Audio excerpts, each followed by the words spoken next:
Bien, asseyez-vous. Allez-y.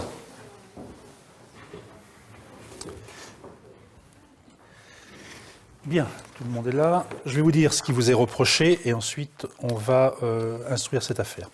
Alors il vous est reproché à Kevin et à Sonia d'avoir pendant plusieurs mois extorqué de l'argent à ce jeune Michael et puis ensuite tous les trois, à Kevin, Sonia et Ahmed, d'avoir exercé des violences, porté des coups sur la personne de Michael qui est un mineur de moins de 15 ans et dont il est résulté moins de 8 jours d'incapacité de travail. Oui, Monsieur le Président, Madame, Monsieur, en application de l'article 312.2 du Code pénal qui est visé, aujourd'hui, ces jeunes encourent une peine de 10 ans d'emprisonnement si l'excuse de minorité n'était pas retenue. J'insiste pour dire que la réalité juridique et humaine de ce qui a été commis par eux est en réalité un crime qui fait encourir pour des majeurs une peine de 15 ans de réclusion criminelle. Bien, alors nous allons instruire cette affaire. Alors, Michael, est-ce que tu pourrais nous dire ce que tu as vécu pendant plusieurs mois et ce qui s'est passé le 15 mai? Ils m'ont racketté. Ils m'ont dit qu'ils allaient me frapper si je disais quoi que ce soit. Et donc ce jour-là, ça s'est passé dans l'école. Dans l'école. Ils m'ont attrapé par derrière. Et il y avait des gens qui étaient là? Non, il n'y avait personne. Ils m'ont traîné dans un coin et ils m'ont frappé. Monsieur le procureur, est-ce que vous avez des questions à poser à ce jeune homme sur les circonstances à la fois du racket et puis de cette agression? Il n'y a pas de question, Monsieur le Président. Alors j'allais oublier un détail important. Donc tu as été blessé, je crois que tu as eu le bras abîmé. Non. Tu es resté combien de temps à l'hôpital, tu te souviens? Environ. À peu près 3, 4, 5, je sais pas. 3, 4, 5 jours? À peu près, ouais.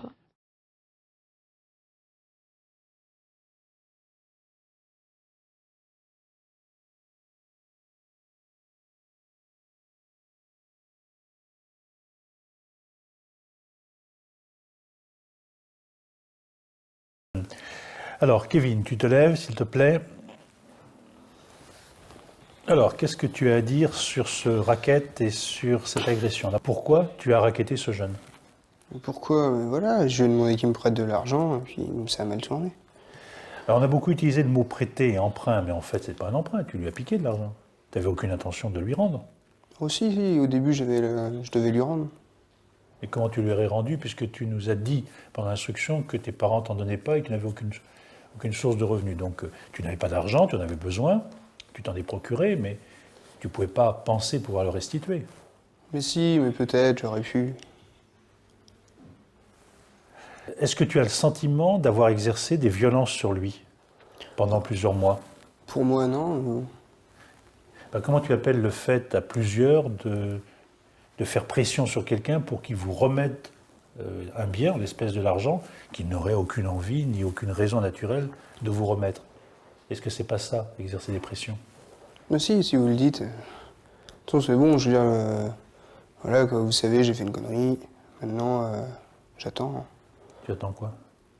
J'attends que vous me mettiez cette sanction. Ah non, attends, c'est pas si simple que ça. D'abord, il faut vérifier exactement ce que tu as fait, quelle conscience tu as de ce que tu as fait, quelle idée maintenant tu t'en fais, est-ce qu'effectivement tu as conscience d'avoir fait une bêtise et sous-entendu tu ne recommenceras pas, c'est pas si simple que ça. Le tribunal ni le procureur ne sont pas des machines à distribuer des peines. Est-ce que sur la participation de Kevin, madame, monsieur, vous auriez des questions à poser? La partie civile, non? Pas de questions? Monsieur le procureur, vous auriez des questions à poser à ce jeune homme? Pas de questions, Pas de Monsieur questions. le Président.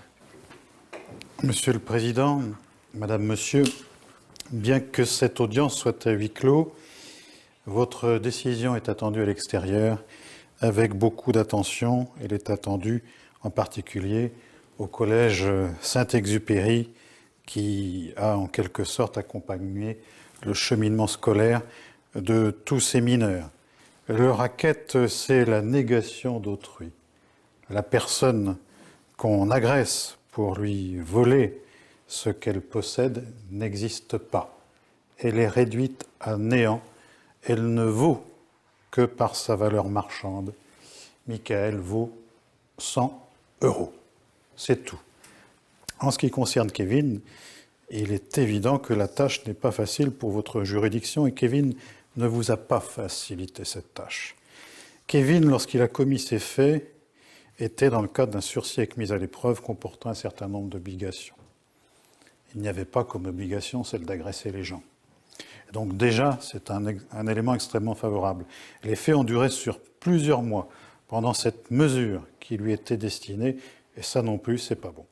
L'attitude qu'il a eue à l'audience, absolument désinvolte, agressive, je m'en foutiste, clownesque, je dirais, le dessert. Alors s'il veut être confronté à la loi, comme disent les psychologues, ben, qu'il y soit.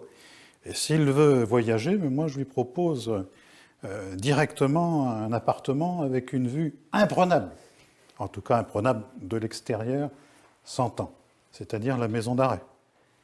Je peux difficilement faire d'autres propositions. Il ne vous a rien mis sur la table qui permette d'aller en faveur d'une autre décision. Alors néanmoins, je vais m'expliquer là-dessus.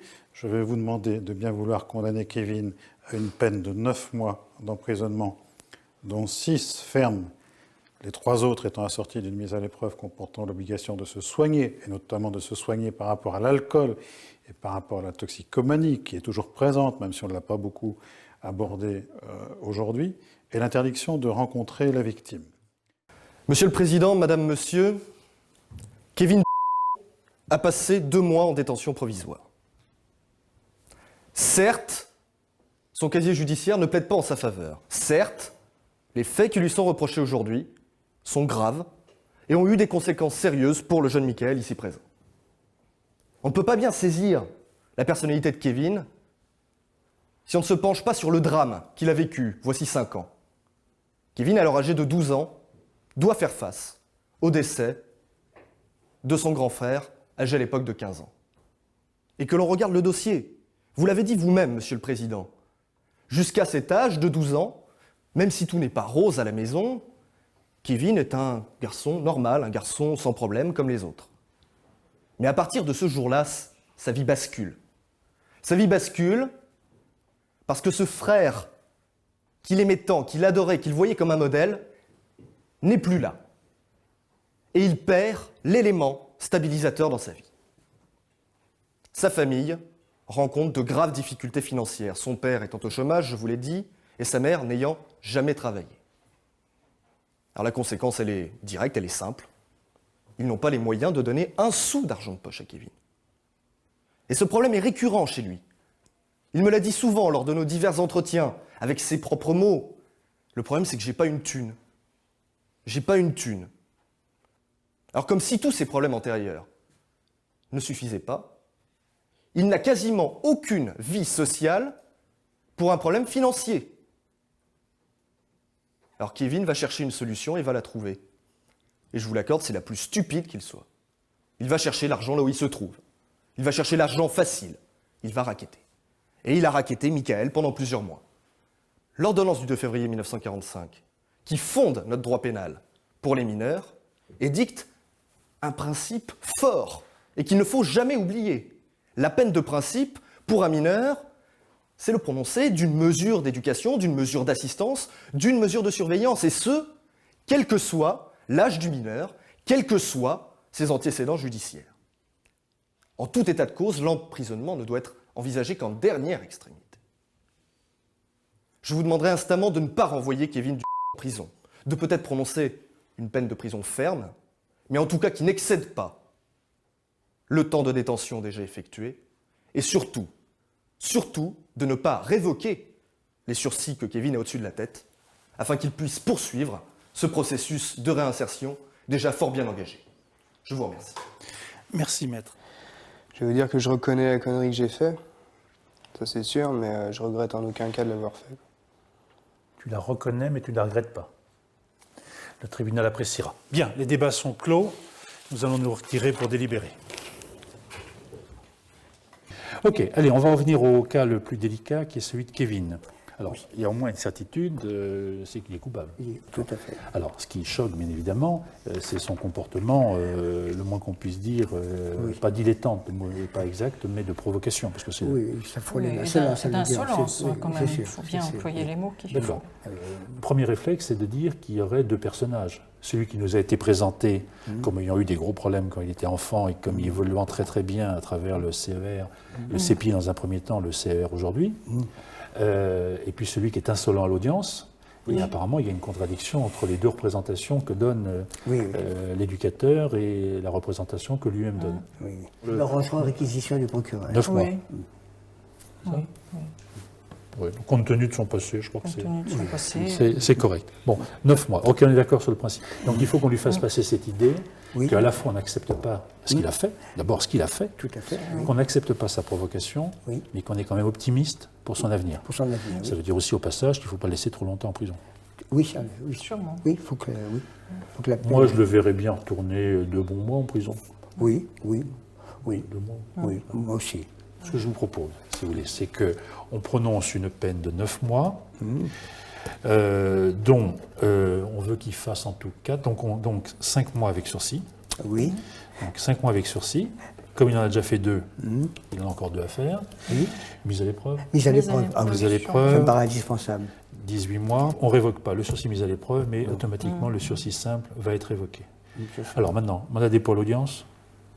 C'est ce que Oui. vous disiez tout à l'heure. Oui. Oui. Ok, pour marquer Il le faut marquer. Bon, il va falloir prévenir vite fait, bien fait la greffière qu'elle prépare tout ça.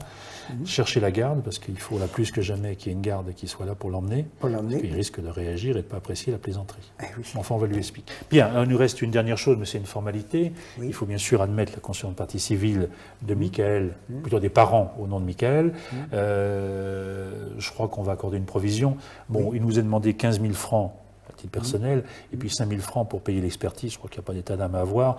Et puis, on va désigner le docteur Langlade, je crois que c'est pour examiner. On va lui donner un délai de 3-4 mois, 3 mois pour procéder à Pour l'examen.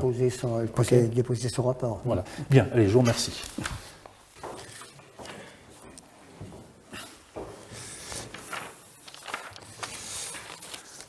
Bien, le tribunal va vous donner connaissance de sa décision, puis ensuite quelques mots de commentaire. Alors, pour toi, Kevin, le tribunal estime que tu es coupable des faits qui te sont reprochés. Il te condamne à 9 mois d'emprisonnement et te fait bénéficier du sursis pour 5 mois.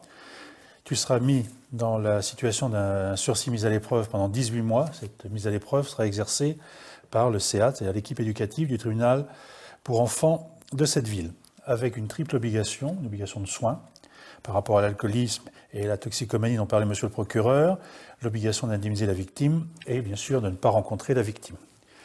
Voilà les décisions qui ont été prises sur le plan pénal. Bien sûr, sur le plan civil, là encore, le tribunal est amené à se prononcer, donc il accepte la conscience de partie civile des parents du jeune Michael et lui alloue d'ores et déjà une somme de 20 000 francs à titre de provision, 15 000, dont 5 000 francs pour l'expertise médicale en désignant le docteur Barouin pour procéder à cette expertise. Vos parents sont tenus pour solidairement responsables des dommages et intérêts que vous aurez à payer.